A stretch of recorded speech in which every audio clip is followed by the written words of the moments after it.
Bismillahirrahmanirrahim. Assalamualaikum warahmatullahi wabarakatuh. Allahu Akbar, Allahu Akbar, Allahu Akbar, Allahu Akbar, Allahu Akbar, walillahil hamd. Allahu Akbar kabira, walhamdulillahi katsira, wa subhanallahi bukratan wa asila. La ilaha illallah wahdah, sadaqa wa'dah, wa nasara 'abdah, wa 'azza jundahu, wa hazama al-ahzaba wahdah. La ilaha illallah wa la na'budu illa iyyah, mukhlisina lahuddin walau karihal kafirun. Alhamdulillahilladzi harrama as-siyam ayyamal a'yadi diyafatan ibadi salihin. Asyhadu an la ilaha illallah wahdahu la syarika lah, alladzi ja'alal jannata lil muttaqin. Wa asyhadu anna sayyidana wa maulana Muhammadan abduhu wa rasuluhu da'i ila siratil mustaqim.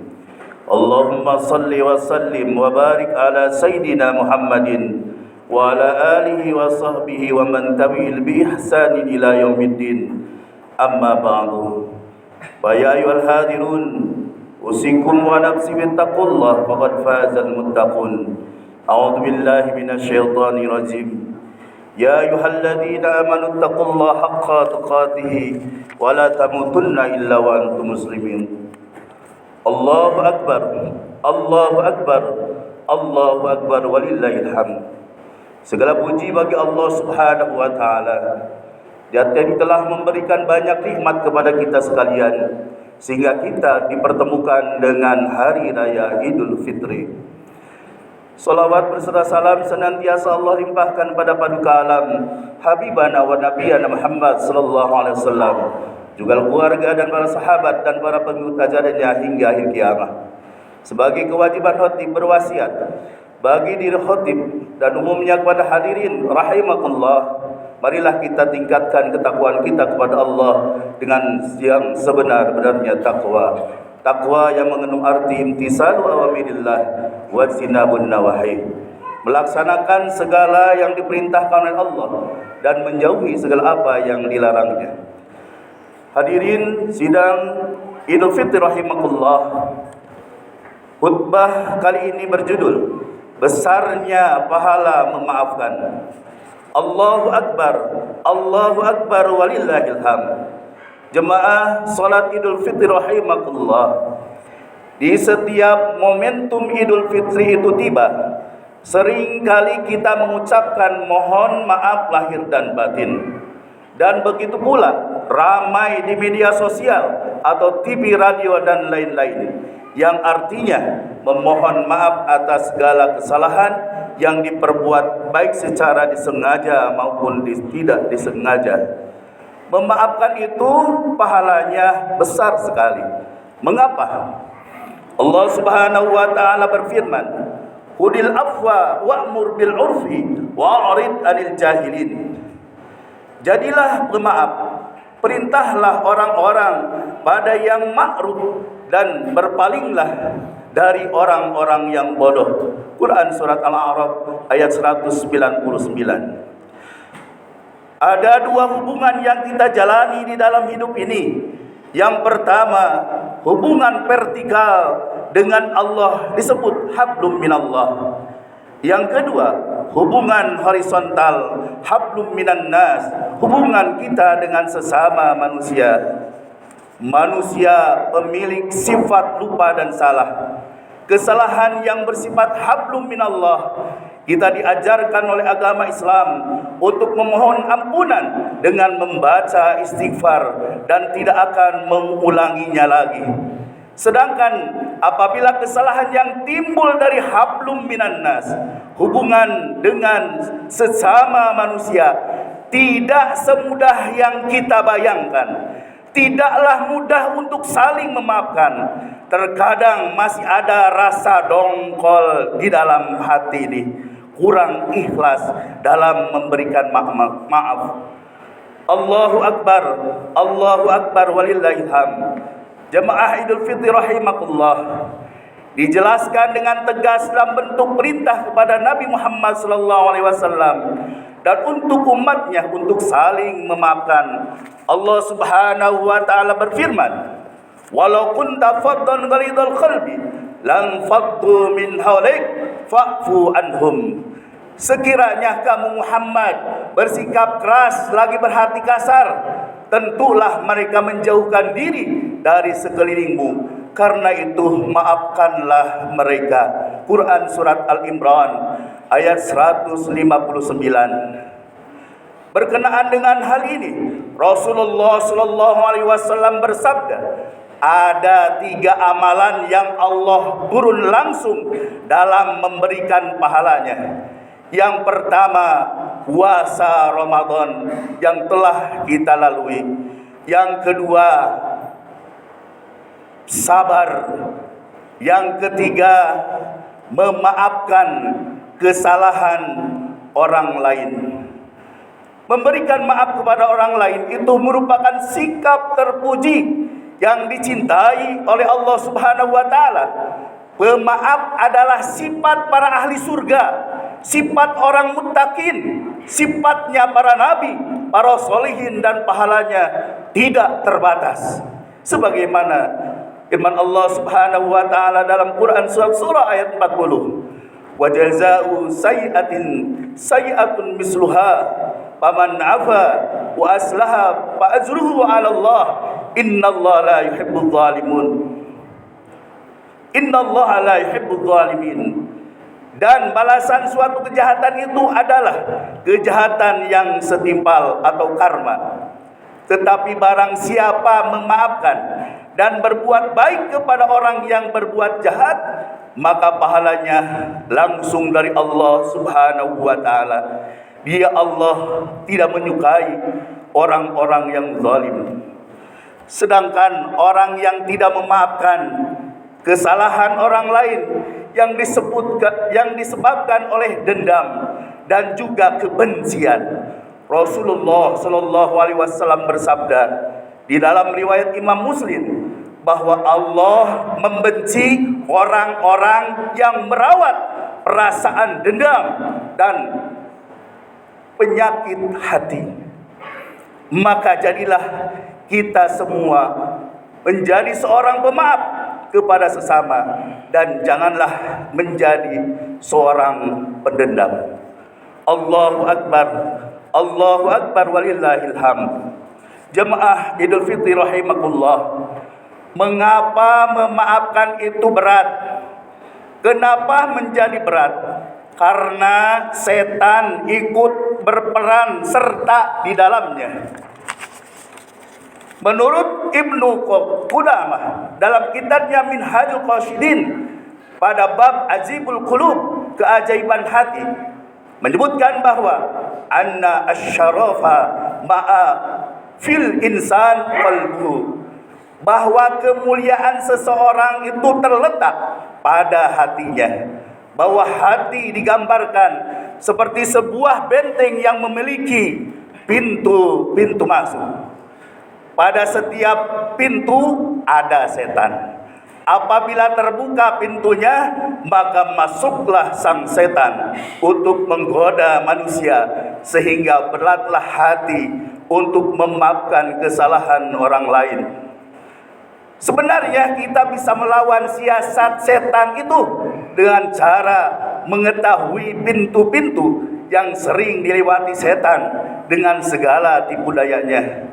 Tipu daya setan itu tidaklah ada pengaruhnya bagi orang-orang yang beriman dan bertakwakal kepada Allah Subhanahu wa taala.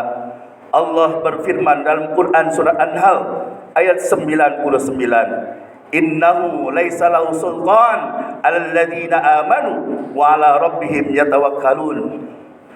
Sesungguhnya setan itu tidak ada kekuatannya atas orang-orang yang beriman dan bertawakal kepada Allah Subhanahu wa taala. Allahu Akbar, Allahu Akbar walillahil hamd. Jemaah salat Idul Fitri rahimakumullah, menurut Imam Ghazali pintu yang bisa dimasuki oleh setan, yaitu buruk sangka, amarah, iri dengki, syahwat, keras hati, terburu-buru. Semua itu bisa kita lawan. Contohnya, apabila buruk sangka merasuki diri kita, maka lawanlah dengan baik sangka, husnuzon. Artinya, seseorang dapat menutup pintu masuk setan dengan menghilangkan sifat suudon dan menggantinya dengan kebiasaan husnuzon, berbaik sangka. Ibnu Qatadah menjelaskan bahwa prasangka terhadap seseorang yang disertai dengan sifat suudon tentu berpeluang untuk melecehkan dengan tuduhan buruk sekehendaknya. Kemudian dia berkata, dirinya lah sosok yang lebih baik. Bagi seorang mukmin harusnya mampu memaafkan kesalahan mukmin lainnya. Sedangkan sikap seorang munafik, ia menyibukkan dirinya mencari terus keburukan orang lain dan berat untuk memaafkan kesalahan orang lain. Ketahuilah, pintu masuk setan ke dalam hati itu melalui sifat suudon. Maka lawanlah dengan husnudon, supaya setan tidak dapat masuk pada jiwa kita. Kemudian, apabila pintu amarah dimasuki setan, maka lawanlah marah itu dengan sabar. Ibnu Qatadah pun berkata bahwa marah itu bencana bagi akal. Kenapa bencana? Sebab marah itu melemahkan akal. Setan dengan leluasa masuk menguasai tindak tanduk manusia. Ingatkah kasus seorang jenderal yang membunuh ajudannya? Apa yang terjadi? Karir yang ia dapatkan menjadi musnah karena tak tahan dengan amarah. Tahanlah amarah dan gantikanlah dengan sabar. Itulah yang disebut dengan kategori orang muttaqin, orang yang kuat. Dalam hadis muttafaqun alaih, Abu Hurairah, Nabi Muhammad SAW bersabda, "Laisa syadid bil sunu'ati, walakinna syadid alladhi yamliku nafsahu indal ghadab." Orang yang kuat itu bukanlah karena jago gulat, jago tinju, tetapi orang yang kuat ialah orang yang dapat menahan dirinya dikala sedang marah. Yang dimaksud orang kuat di sini ialah mengerahkan segenap kemampuan untuk menahan melakukan perbuatan buruk kepada orang lain yang membuatnya emosi. Memang sudah menjadi tabiat manusia bahwa amarah akan bangkit ketika ada yang mengusiknya. Pintu masuk setan pun terbuka lebar. Tutuplah dengan sabar supaya setan tak dapat mengendalikan akal dan pikiran kita untuk perbuatan yang melanggar undang-undang Allah Subhanahu wa taala. Rasulullah sallallahu alaihi wasallam bersabda, barang siapa menahan amarah padahal ia mampu melakukannya, pada hari kiamat Allah akan memanggilnya di hadapan seluruh makhluk. Kemudian Allah menyuruhnya untuk memilih bidadari yang cantik jelita yang ia sukai. Hadis riwayat Ahmad, Abu Daud dan Ibnu Majah. Allahu Akbar, Allahu Akbar walillahil hamd. Jemaah salat Idul Fitri rahimakumullah. Di momen Idul Fitri ini kita seharusnya berikrar untuk satu, saling memberikan maaf atas kesalahan merupakan sifat ahli surga. Memaafkan kesalahan itu adalah sifat ahli surga, ciri-ciri orang yang bertakwa, dan pahalanya langsung dari Allah Subhanahu wa ta'ala. Yang kedua, memaafkan itu memang berat karena setan ikut andil lewat pintu buruk sangka. maka tutuplah pintu itu dengan berbaik sangka.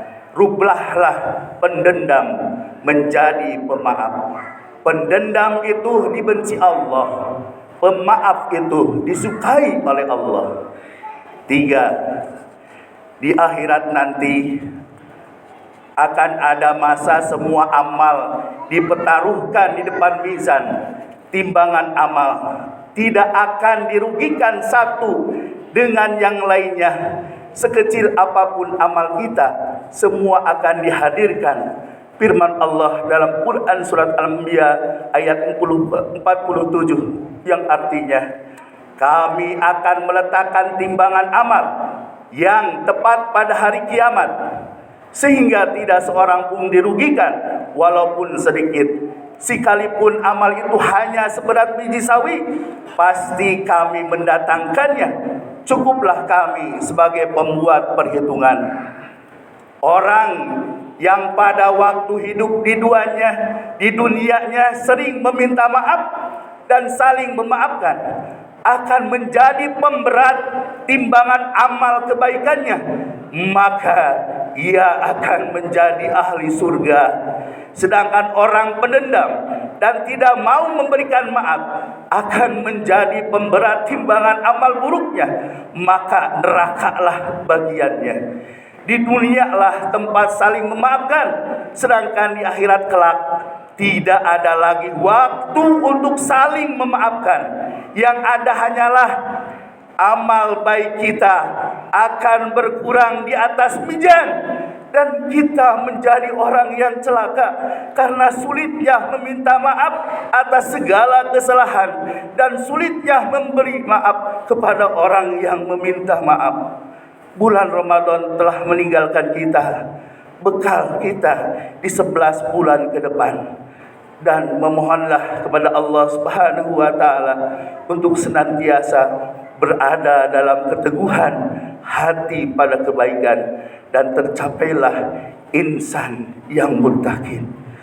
Hadirin sidang Idul Fitri rahimakumullah, minal aizin wal faizin, mohon maaf lahir dan batin. Selamat Idul Fitri 1445 Hijriah 2024 Masehi. Mudah-mudahan puasa kita, sholat kita menjadi amal soleh buat kita semua. Dan tentunya kita harus saling memaafkan satu dengan yang lainnya, dan jangan saling memberatkan satu dengan yang lainnya hingga kita menjadi orang-orang yang rugi dan masuk kepada nerakanya Allah Subhanahu wa taala. Mudah-mudahan khutbah ini ada manfaatnya. Barakallahu li wa lakum bil Qur'anil azim wa nafa'ani wa iyyakum bima fihi dzikril hakim. Aqulu qawli hadza, astaghfirullahal azim li wa lakum.